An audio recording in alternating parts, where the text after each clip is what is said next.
Hello everyone. Now today I want to show you a guitar. I got called to come and have a look at this guitar. Somebody phoned me up and told me that they've had this guitar in the loft for years, which is obviously the worst place to keep a guitar. I wasn't really interested in it, but when I looked at it, when I went round, I just couldn't leave it, even though it's got loads of problems. But it is a Gibson Les Paul Studio from 1996. Now, these are fantastic guitars. Not necessarily this one at the minute, but in general they are. But I'm going to take it out of the case and show you around it properly.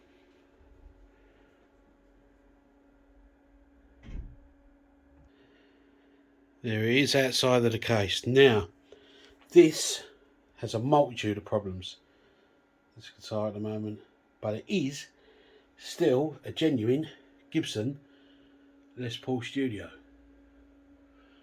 Now, right away at the top you can see there's loads of cracking to the finish, which is very common with these guitars, especially being kept in a loft and in not, less than perfect conditions. The nut is fine on it. The machine heads are fine. They work perfectly, which is a good start. The fretboard, however, is absolutely rotten. The whole guitar is rank. And that needs all the frets polishing.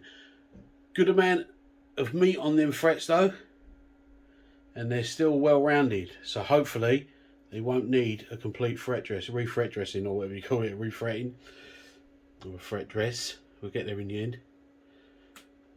Lots of grime on it, lots of marks.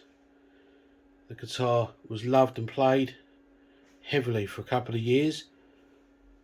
The tarnish humbucker pickups there.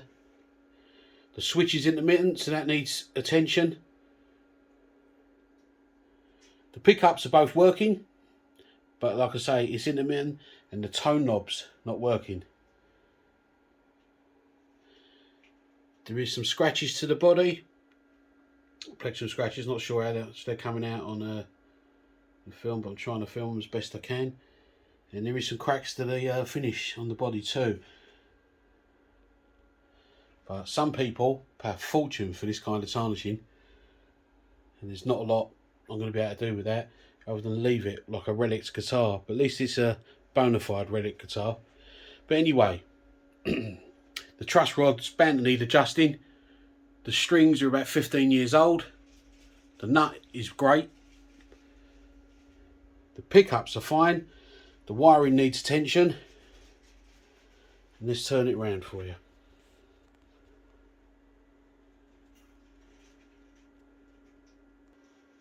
There's the back.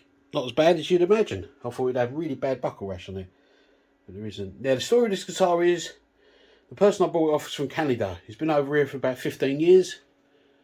When he bought it, he said he played heavily in a band and he loved it. It cost him a fortune back in 1996.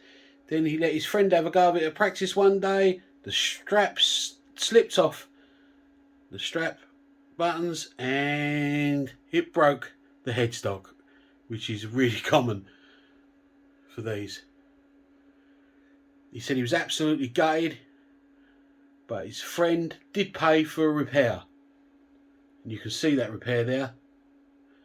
Over the years, the white has started to show through with a very thin coat of paint they've put on it after the repair. But it's solid. You can see this crack there as well, and there, but it's solid. You can feel that, but you don't play up that high, so you can't feel it while you play. So it plays absolutely fine. And as I said, it is solid, but it is there. Now the bloke fell out of love with it. So much so that he stopped playing it.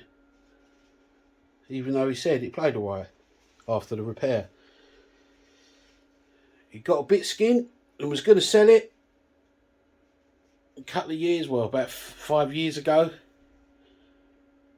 And he said he couldn't, but he did sell the case for £200. But he said he couldn't let the guitar go. But he's moving back to Canada now, and he don't want to take the guitar back with him, so it's time to let it go. I didn't pay a lot for this guitar, but I couldn't leave it. Let's turn it around again. As I said, I didn't pay a lot for this guitar, nowhere near what it should be worth once it's up and running. It will look like a Red X guitar though. It's not going to look perfect. I'm not going to do anything to that repair. I'm going to try not to spend any more money on it. I'm just going to try and use the knowledge that I've got, what little knowledge I've got, and what little limited tools I have to get this back up and running, because it's sacrilegious to just leave it in a case. And like I say, it doesn't work properly, but when it does, you can hear it just dying to come alive, and I can't wait to get it started and get it sorted. I've actually wrote a list of what needs to be done, and I shall go through that with you, and I shall film the various stages. The list of jobs are: adjust the truss rod, strip the guitar down, obviously check all the pickups, even though they are working, but they are intermittent, so it could be a problem. I don't know where the problem is. Test them frets to see if they're all level. Obviously clean them up.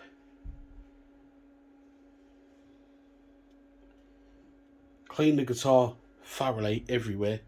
I'm going to try and wax some of them scratches out. Don't know how successful I'll be. Sort out the pots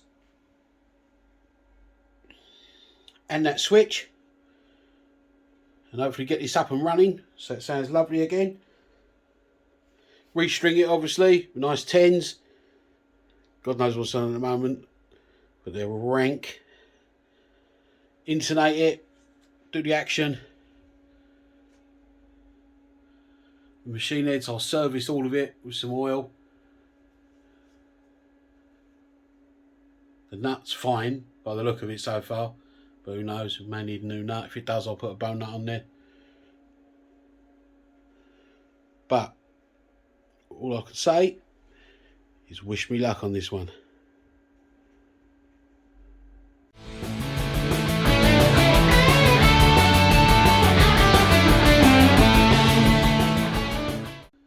Now the first job for this guitar is to check the neck relief. Now I've got a special ruler or a straight edge that I'll place on the neck. Now there are loads of videos out there that tell you how to do this and show you better than what I can. Okay, but I can see this needs some relief taken out of the neck.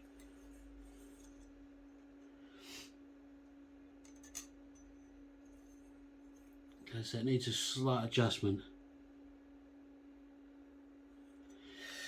Needs a little slight adjustment, that's all. So what you do then is, first of all, I tune my guitar to pitch, and then I check the neck, and then I detune it slightly and adjust the truss rod accordingly, then bring it back up to tune and check it again. Okay, so that's the way I do it. There's all sorts of different ways, and I use gauges. Okay, you can use, oh, drop and pick it up. You can use a capo at the first fret, and then just fret it high up, like at the 17th fret, normally where the neck meets the body, and then at the 7th fret just press it down, and if you've got a little bit of clearance, you're fine. If it's right on, you know it needs adjusting. If the gap's too high, you know it needs adjusting. Okay, now I'm not going to go through it all with you on camera because it's boring, detuning, retuning, adjusting the neck, but if I move this camera slightly, the truss rod is housed on this Gibson under here. Again, if you're not confident with doing any of this sort of work, you are better off taking your guitar to a luthier.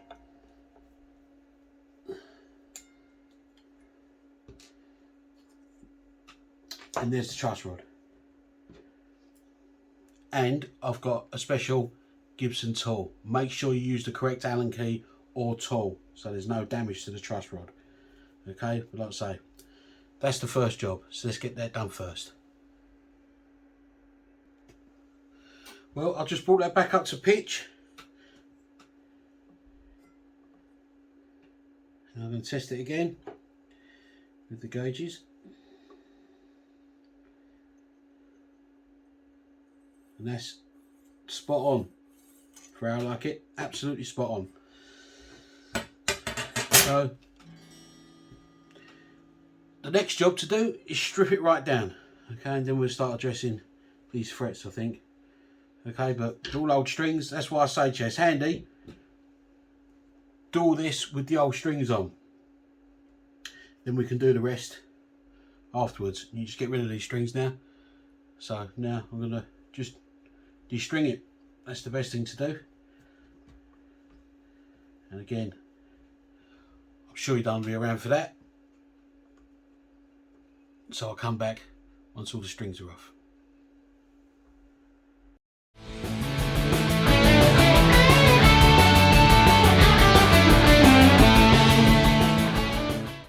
As you can see, I've took all the strings off and I'm just starting to mask up the fretboard. Now this fretboard, the actual fretboard isn't in bad condition at all. There's not a lot of dirt on it either. I think that's just where it's because it's laid there unplayed for so long. Obviously it does need a clean and there is some dirt on it, but I think that'll come off quite easily. But what I'm going to do before I challenge, take on the challenge of the frets, which are oxidised quite badly, some of them, I'm going to mask up the frets. And all you do is just go right up to the edge of the fret. And this just saves any damage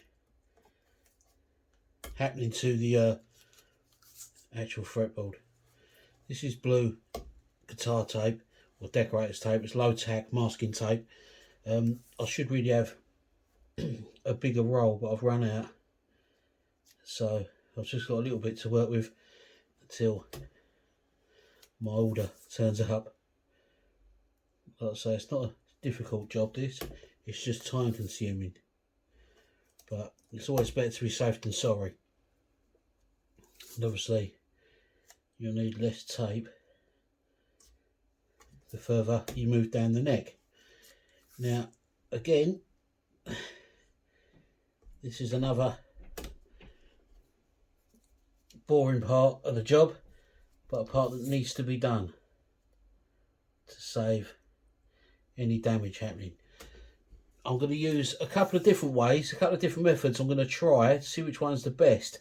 I've got fret erasers, I've got a metal polishing cloth, and I've got some compound like fret polish. But I think the oxidisation of these frets is a bit heavy. I've got nothing that's going to really reshape the frets, so they won't need recraning, hopefully.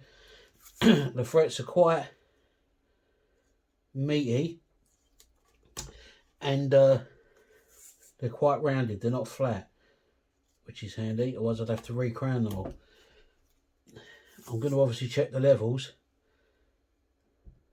after I've cleaned them up,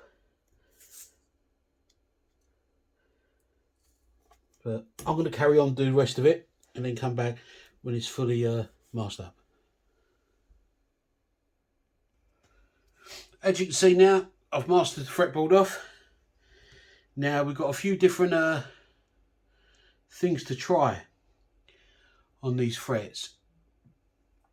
Now obviously I can't zoom in on these frets yet whilst I'm doing it because I've got no one to hold the camera, but I'm going to try a few different ways. The ones down here don't need a lot. I think literally just a polish up will be fine with these.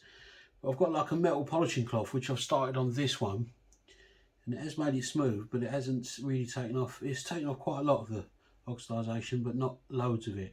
It's still a different colour. I don't know whether these are going to come up as shiny as brand new frets, but I'm going to give it a go. So I've done this one with a polishing cloth. It's the same as all the polishing cloths you can buy, just a metal polishing cloth. They've all got different names, lizard lick, blah blah, but we're all pretty much the same. This is a dry cloth, and as you can see, this is a dry cloth here, as you can see, and I've just found that rubbing it on did get rid of some of it, but it's quite apparent soon after doing it that it's not as effective, even though it's quite really well, even though it's not as effective as it could be. So the next thing I'm going to try is this, which is a compound for fret polishing. So you just need a little bit of this, and it tells you on here, shake tube well, squeeze a small amount onto a towel and work into the fret up and down and along the side. Wipe them easily using a clean towel to buff off and reveal the high shine and smoothness of the clean frets. If it gets on your fretboard, it will not cause any damage, but do wipe off immediately. Well, I'm masked up anyway, so it doesn't really matter. But we'll shake it well and we'll give this one a go. Now this, I suppose, might have some sort of compound in it that's a bit gritty, I'm thinking. But we'll just squirt a little bit onto here, like that. And then rub into this thread here. See how that does. Now, as I say, none of these are going to be harsh enough to reshape the fret, so they won't need crowning. Now that has come up lovely.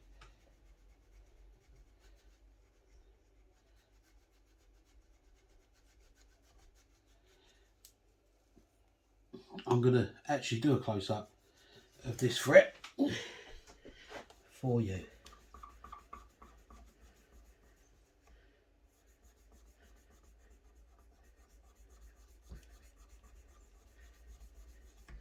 Now, I'm amazed by that.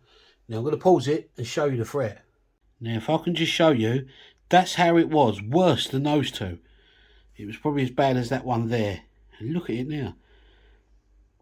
And that's just with a bit of rubbing from that compound. What a difference. So I'm going to go down and do all of them. But what a difference. I can't believe it. Just goes to show it literally is on the surface. Now that literally is a bit of cream and a soft cloth. Let's get back to it. Now I just wanted to give you, I'm halfway through. I'm up to the 12th fret. Look at the difference.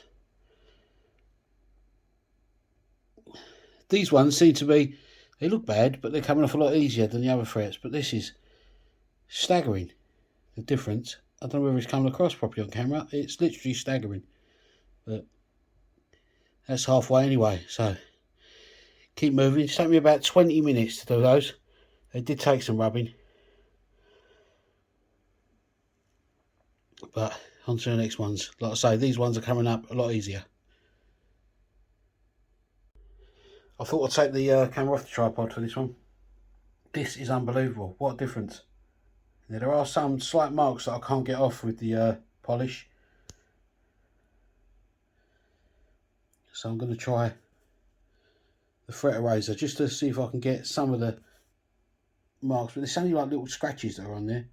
So there's nothing heavy, and on the ends there's a bit of a, I don't know how well it's coming up here, I can't really get any photos, but a bit of oxidisation that it wouldn't come off with the cream.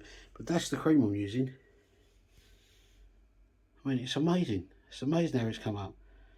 But I've got a set of fret rubbers now, so I'm going to use the 1000 grit and see if that brings it up a bit better. But I'm amazed. What a difference.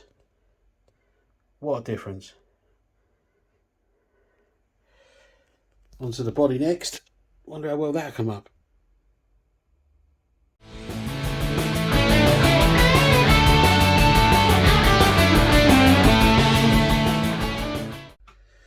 Well, that's the fretboard done for now. I will condition it with some lemon oil, but I'll do that last. But that has come up so much better than I expected, and I'm really pleased with that. And the frets are in really good shape. I say there's no heavy pitting, and there's definitely no more marks left on there. I went over afterwards with just the 1000 grit fret eraser. Brought it up lovely. I ended up just skimming over just slightly over every one of them, like so that all I'll do is just back and forth, just a couple of times, nothing heavy, and then get a cloth, dry cloth, and buff it back. It was lovely. It's brought it up absolutely lovely. Now the next job is the body and all the hardware. Now this one I've already give a real good polish, and I'll show you up close in a minute. If I can move that along a bit, I'll show you up close the difference. You might even be able to see it from there, but there is a massive difference. But all this has got to be taken off really. This has got to come off and have a good wash, and all of this has got to come off. So the next job, again, before I turn the camera off again, is just to unscrew everything on here, and then give it a good clean and screw it all back together. So again, I'll come back once I've done all that. I might not take these knobs off. I'm going to see if I can clean around them, but if I can't, then obviously I'll just take them off. Look at the dirt under there. Wow. Anyway, I'll come back when that's had a good clean. All I'm going to use on here is probably just a bit of a damp warm rag with some fairy liquid. I can't see what else will bring it up because it is just absolutely filthy. So I'll just see how that comes up. I was going to wax it with some sort of wax, but I'm scared that because it's so old it'll just go through. I think it just needs a real good clean. But as I said, I'll come back when I finish that. Before I get to the body, I just thought I'd show you me taking the pickup completely out. I just cleaned it a little bit and it's come up really well, but I think it would definitely come up better if I take it out of the housing, because then I can get around the sides just in case I need to adjust the height of the pickup once I get to the setup stage of the guitar. So if we just take that out, I also like to check that these are actual Gibson pickups, in case someone swapped them over on me, done the old swapperoo. And they are Gibson pickups. Now normally on a guitar, and I will on this one anyway, I'll put something over it to stop it being damaged. I mean, there ain't a lot I can do to this guitar to damage it anymore, but it's always good practice. And let's face it, it's coming up lovely, this guitar, so it deserves a level of respect, and I'm really pleased with how it's actually turning out. Just take this pickup housing off. Always remember, it goes thick to thin end towards the neck of the pickup surround. But if you forget, just note it before you take it off.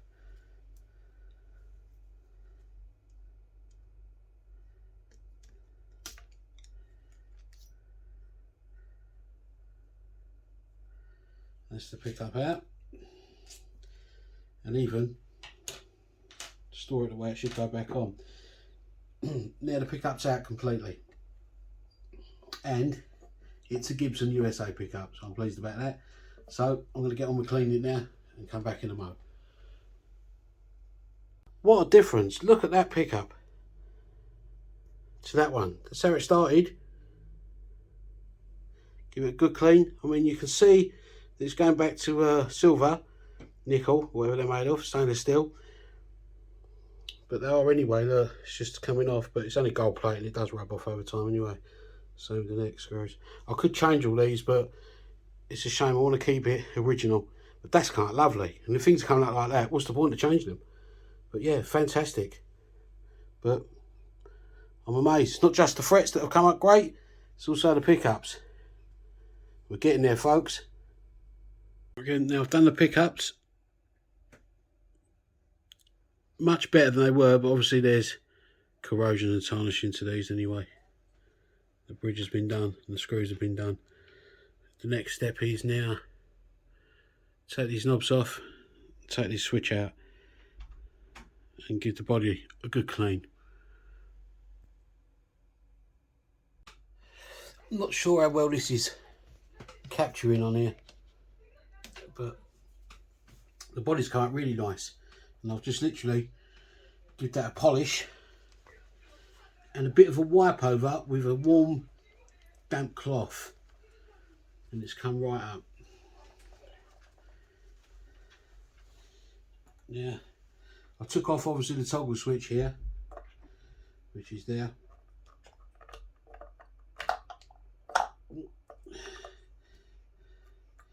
But there's the poker chip, they call that. That's got to go back on, and it was rising up a little bit, so I've just put some double-sided sticky tape on the back, cut around it. It should peel off like it does there.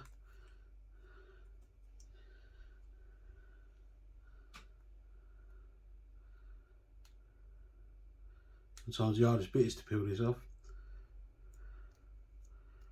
There you go.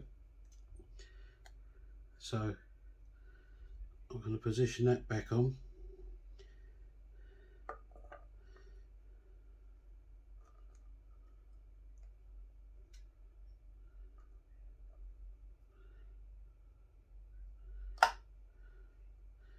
And push that down. Now hold it in place. Nothing worse than them curling up. They just look terrible. But that's that on. And then the screw, again I've cleaned up as best I can, but I want to use the original parts. I don't want to just put brand new, you know, lovely gold parts on them. I want to keep it original. So I'll screw that on now. Best way to do that is undo the back, hold the switch and just screw it back on. But like I say, we're getting there. Now after quite a bit of cleaning, I don't think it's come up too bad. In fact, I'll take you off the tripod and show you around in a moment. But first, the last job I want to do before I string her, I'll get the camera around, which I don't think I can.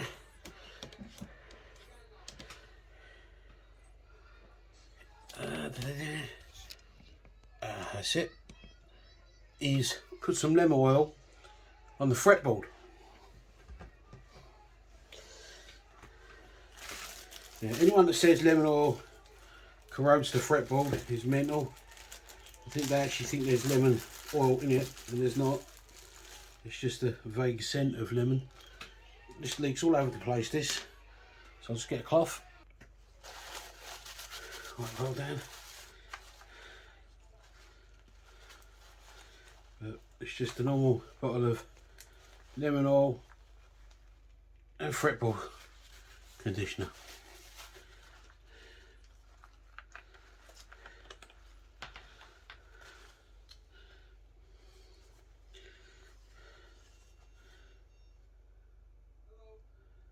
So just a little bit goes a long way. So I'll start up here and just in little circles rub it into the fretboard.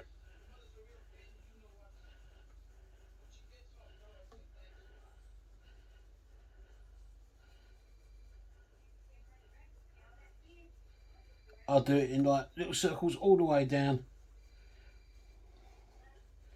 just to cover all the frets, and obviously rub off any stains that you see on the way.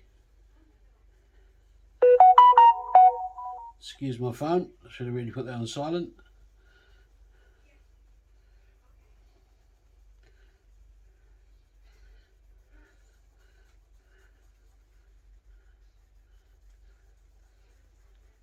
But you see how far that, just that one tip from the bottle onto the corner of a rag has gone.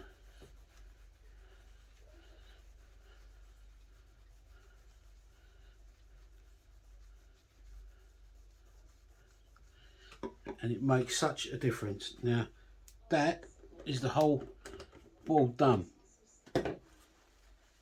So then with the dry part, I always leave that a little while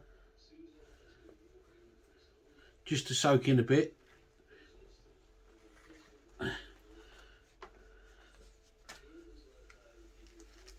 Along the sides, just leave it to soak in and condition the board, and then it's just a matter of just a case of rubbing it off afterwards. So I'll give that 10 minutes or so and I'll come back and wipe it off. While that's soaking in, I'll show you the rest. In fact, what I'll do is I'll take it off the tripod again. Here I am. That's it, here I am. Now you can see the difference from all this cleaning. There are still marks to it, obviously, but it's so much better. And this is the fretboard, like I say, that's all soaking in. That's come out lovely. Look how lovely. It all looks brilliant now, and I can't wait to string it. And then I've got to sort out the electrics. Now, the pickups are fine, I've checked those, and the wiring to the pickups are fine, which I thought anyway. It's literally, I think it's some sort of dry solder. This one wasn't soldered, and it was touching and had a bit of a bad join, the solder point, so that just needs a resolder. And I think the others, obviously, got dry joins or whatever. The crackling, I'll squirt some switch stuff in there, some lubrication. But for now, I'm going to rub in that oil, and just to show you, just get a nice clean part of the rag and rub it again in a circular motion. Rub it in all the way down the fret.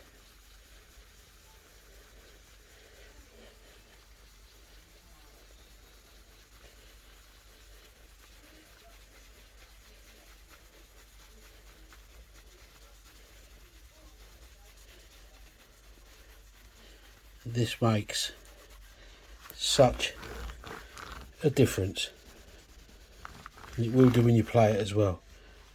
But that's like a new fretboard. So I'm going to string it now. I won't bore you with me stringing it because that takes a while too. Then I'll come back when it's done and we'll have a look at the electrics.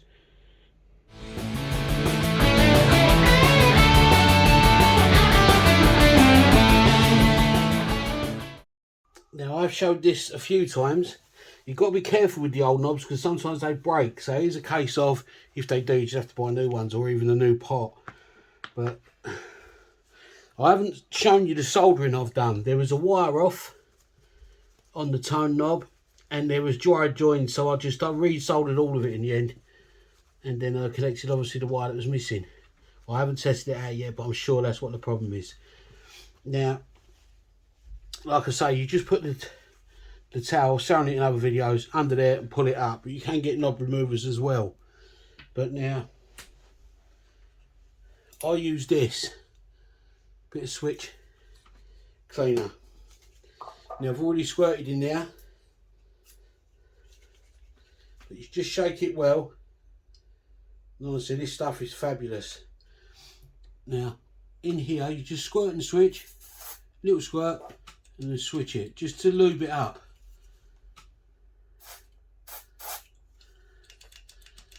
And that should be enough. And the same with these, you squirt, get yourself a cloth, because you don't really want it all over the bodywork. I don't really see that. Just squirt in the switch, and in there, and in there, and in there. And you just up and down, okay, up and down, just to get it around, and that should stop all the crackling, because all the crackling in is just dust and dirt that's obviously built up over the years. Well, it won't really do you finish any harm, not on a guitar like this, but obviously, again, I always tape up and cover up, especially if it's a customer's guitar. But like I say, that's all. Just turn it up and down a few times, and then that's that done. That's all it takes. There's all different switch cleaners you can buy. There we go. That's all done. Now, to get your knobs back on, just turn them all up full whack, line the 10 up, and then push them on.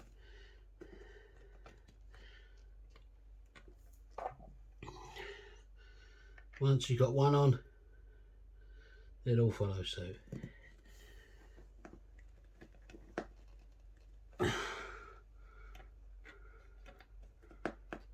Some may sit prouder than others. It's just the way it is. Again, line up to number 10. And push back on. That one don't want to go on there, so maybe it's this one. So line it up to number 10 and oh. See, they can be buggers, and I wouldn't be surprised if one of these snap on me. It's already, no it's not, it's just a join. That's it. And push it on. And you can see the white marks in here where it takes a bit of paint off every time you do it, so you don't want to mess around with these too much. Make sure it's full up, line the 10 up, push it on. A good tip with the older ones, that's it, a good tip with the old ones is when you take them off, position them where they actually went so they go back on.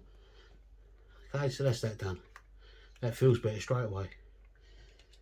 Okay, so that's done. Like I say, in the back here, if I just swip it up, dry join, so it wasn't really on, it was touching on and off, so that's what the intermittent one. There was one completely off the tone pot here, and just cut the dry joins which I've resoldered. I don't know if I can show you there, but I didn't record it because it is a bit boring. And it's a bit difficult as well because I've had to get my head right in there to have a look and to see exactly what's going on. Okay, so that's all that done. I just hope that's the problem. If not, we'll have to go in there and test it out again. Obviously wipe the covers down, and then you can put them back on. All the dust out of there. I normally have a little hoover as well in here, in these cavities, just to get rid of all the crap, and then I'll polish that last.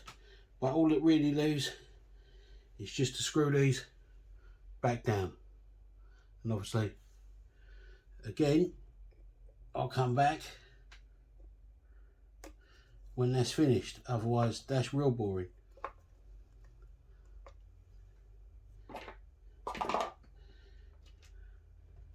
The hardest bit of this part is finding where you put the screws. Okay, so I'll come back when that's all done.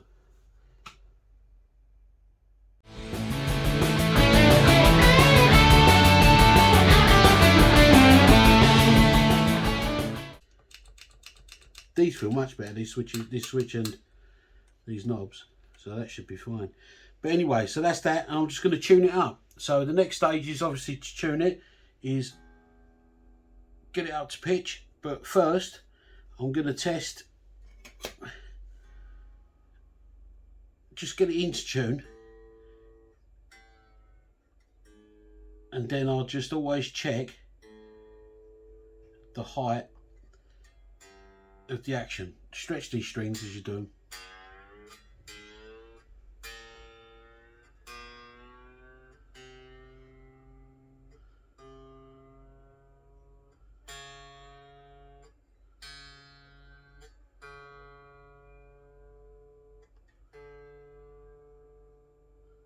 Okay, just get it to pitch, stretch them a bit. I do stretch them a lot more afterwards.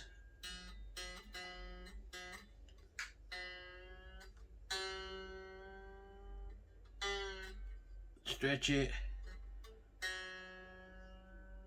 But first I just want to see what the action's like on the bass and the treble, the thick and the finish string at the 12th fret.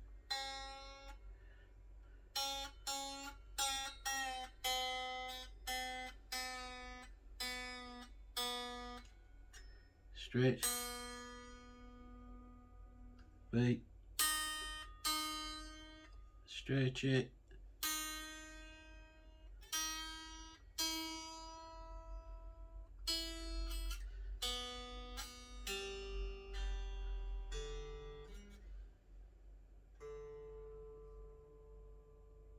every time you re-tune it, just give it a stretch.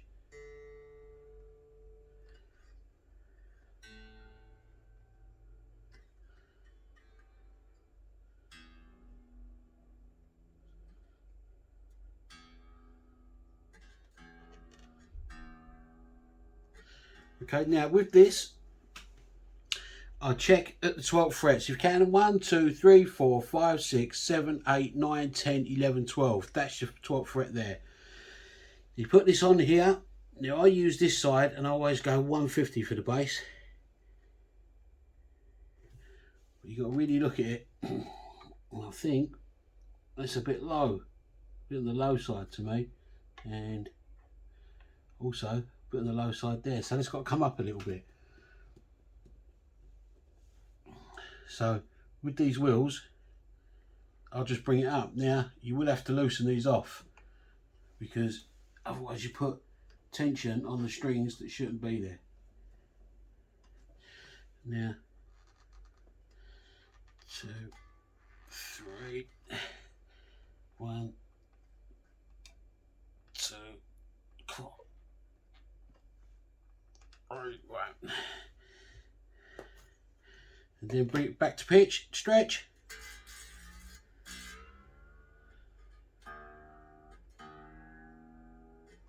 Stretch. It's all good for the strings, stretches them in, lovely.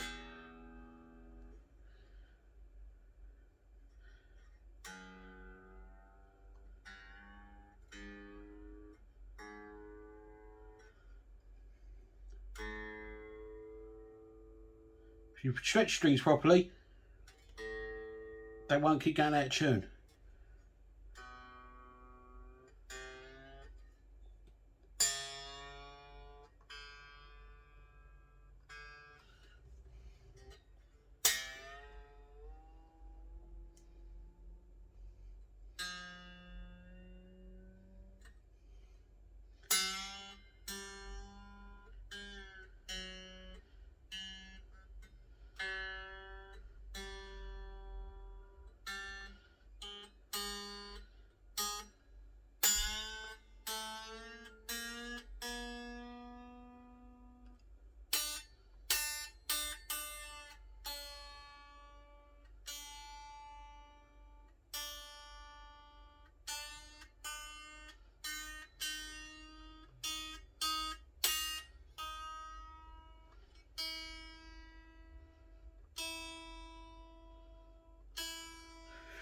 Okay, now this is not an exact science, but the measurement I always start with is 1.50, which is on there.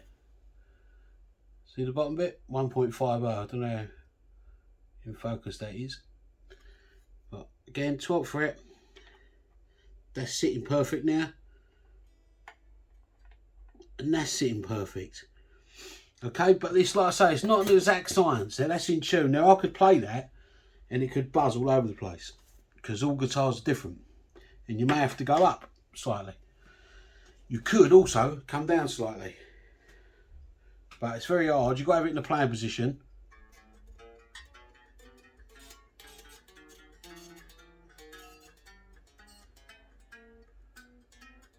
Now that's buzzing a bit, but in the playing position. It's hard for me to do it on camera, but that's the general gist of it. And if it buzzes, bring it up a little bit more. Okay, if it doesn't, you may be able to get down a little bit more, but it depends how you like the feel. I like quite a low action on my guitars, but I set them up average because I sell them and I never know what people like. But people tell me if they want me to set up their guitars, whether they like a low action or a higher action, and I'll do it by obviously what they want. Okay, but that's generally what it is. Now, if that buzzes, like I think it is going to buzz a little while, I'm going to have to bring it up slightly. Okay, but again, when you bring the bridge up, you need to detune the strings. Obviously, if you're going down, you don't need to detune them, but to come up, you will need to detune. Otherwise, you're putting a lot of tension on the neck, and you won't be able to turn these anyway. But to come down, okay, you'll be able to just do it if you can turn them. All right, and it'll just bring it down because you're taking the tension out. But if you need to raise the bridge, either side, then you will need to go up. Once you set your action right, we'll do the intonation last.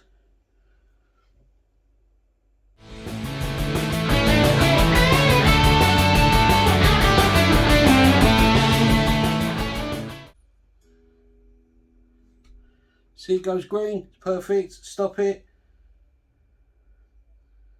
Fret it. Perfect again. Then stop that one and go down to the next one. Hit it, tune it up,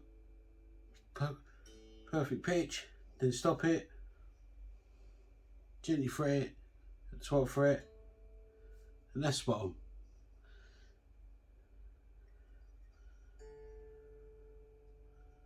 D, stop it, perfect, gently fret at the 12th fret, and that's slightly sharp. So what you do is you adjust the screw to come away from it slightly. Okay, so you take anti-clockwise, then you hit it again. You would have to retune it. Ooh, I don't think that's moved it enough. Yeah, it's bang on.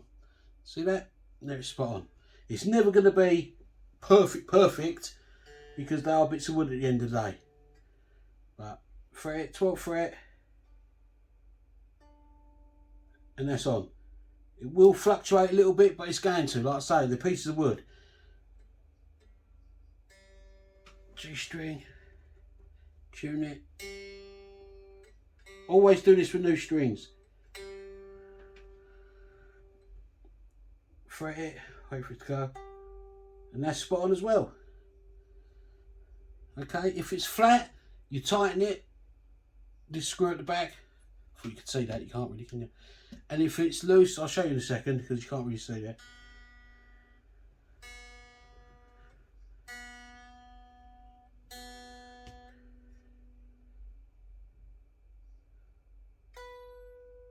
It's on, and then the last one, tune it up. Here you go, it's on. Stop it, so it goes. Fret, 12th fret.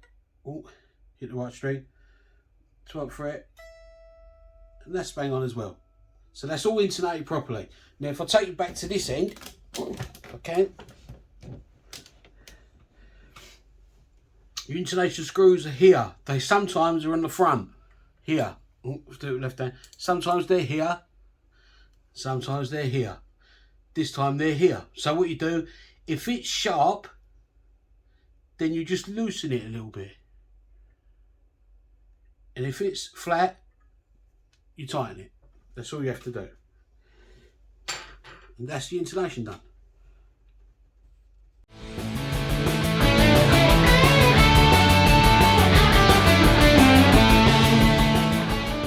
So here it is finished. And it was never going to be perfect, but it's so much better than it was. So much better. It's night time now, it's took me all day to do it, but look at those frets.